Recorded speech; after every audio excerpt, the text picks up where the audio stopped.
Hello and welcome to the Galway News. Conservative MP Julian Lewis has been kicked out of the Conservative Parliamentary Party after beating Chris Grayling to become chair of the Intelligence and Security Committee. Believed to be number 10's preferred choice, Mr Grayling was widely expected to get the role, but concerns have been raised that the body's impartiality could be undermined and MPs backed Mr Lewis. The committee scrutinises the work of the Intelligence and Security Services.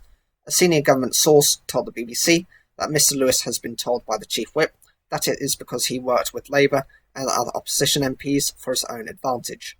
Labour's Shadow Foreign Secretary Lisa Nandy criticised the decision, tweeting, "Completely self-defeating act that bears the hallmark of a government so arrogant it really believes it is above scrutiny. What is in the Russia report that Johnson doesn't want to see the light of day?" Former Tory Cabinet Minister and ex-chairman of the Intelligence and Security Committee Dominic Grieve told the BBC's Newsnight, "What troubles me about this episode, quite apart from its utter absurdity, and now withdrawing the whip from Julian, who is indeed highly respected, is the mindset it gives about what on earth is going on in Downing Street. Why did they try to manipulate this process? They shouldn't have done.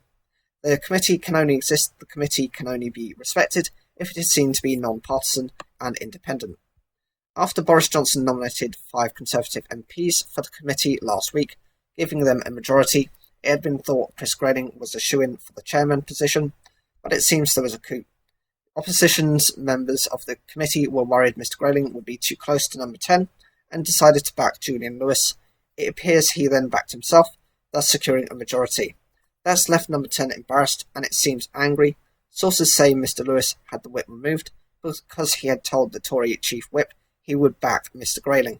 I hear the committee is meeting again on Thursday to discuss when to publish the much-delayed Russia report. Some are pushing for it to be published next week and believe today's events could make that more likely. Mr Grayling held cabinet positions under David Cameron and Theresa May, including Transport Secretary. Despite supporting Mr Johnson in the Conservative leadership election, he was not given a role in government.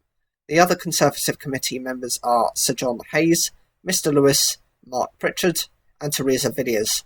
There are 2 Labour MPs, Kevin Jones and Dame Diana Johnson, plus Labour peer Lord West of Spithead. Stuart Hosey is the SNP's representative on the committee. One of the first jobs of the newly formed committee will be to publish a long-awaited report on alleged Russian interference in UK politics. Publication has been held up by the 2019 election and then a delay in setting up the committee. It has been the longest hiatus since the committee was established in the early 1990s. The report includes evidence from UK intelligence services concerning Russian attempts to influence the outcome of the 2016 EU referendum and 2017 general election. The delay in publication has led to speculation the report contains details embarrassing for the Conservatives. However, leader of the House, Jacob Rees-Mogg, said the hold-up was due to a number of committee members leaving Parliament and the need to make sure that the right people with the right level of experience and responsibility could be appointed. Speaking in the House of Commons on Monday, Mr Jones said the report should be produced before Parliament goes into recess on the 22nd of July.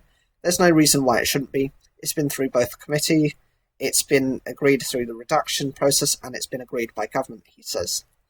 So what do you think of this situation? I am very concerned that actually they're trying to manipulate the committee to have who they want chairing it, just so they get the response they can and to hide details to do with Russia. We have to also consider that Russia has had influences within the UK. I mean, you have lots of money laundering issues to do with some of the more popular areas of central London, some of the most expensive retail estates is Russian-born, kind of from fraudulent activity. And this is why we now have these withdrawal agreements, kind of where you can take back property found from profiteering from fraud, drugs, soliciting, and various other aspects. But very few have been introduced. I think there's been one unexplained wealth order, that's the official name of it, which was done to an Arabic woman.